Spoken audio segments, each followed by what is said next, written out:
এখানে যারা বসে আছেন তারা উত্তর দিবেন। কার নামাজ হয়নি কেউ কি জানে? জানে? জানে না। হাদিসে আছে, আমি কিন্তু জানি।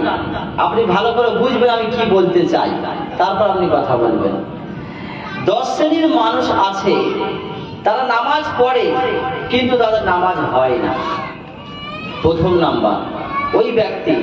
কিছু মুসল্লি দেখবেন জমিতে আলু বসানো হয়, আমাদের বর্ধমান শাহজাহানপুরে আলু বসানো হয়, তো একদল থাকে পুরনে আলু বসায়, তাদের 20 জন লোক আছে পুরনে আলু বসায়।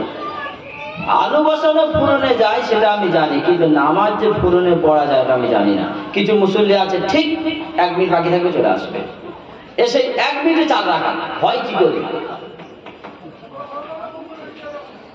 কিছু মুসল্লি আছে শুনুন, যাদের নামাজ পড়েও নামাজ হয় না, তার বাড়িতে কোনো কাজ নেই, কোনো অসুবিধা নেই, সংসারে খায় আর ঘরে কোনো কাজ নেই, নামাজের সময় হয়ে গেছে চায়ের দোকানে বসে কথা বলছে, সবার সাথে কথা বলে সময় কি অপচয় করে টাইমকে বরবাদ করে দিয়েছে। নামাজ হয়ে গেছে, 1 রাকাত বাকি রেখে নামাজ পুরো হয়ে গেছে, ও এসে আলাদা নামাজ পড়ছে, অথচ কোনো কাজ নেই, নামাজ হবে না।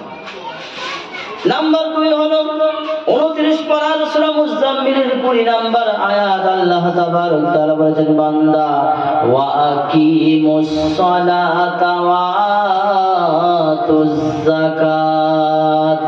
যারা যাকাত আদায় করে না, 1 লক্ষ টাকার 2,500 টাকা যারা গরিবকে দেয় না, ওয়ালা তাকরাবু মালাল ইয়াতীম, ইয়াতীমের মাল যারা ভক্ষণ করে বেড়ায়, তাদের নামাজ কোনদিন হবে না।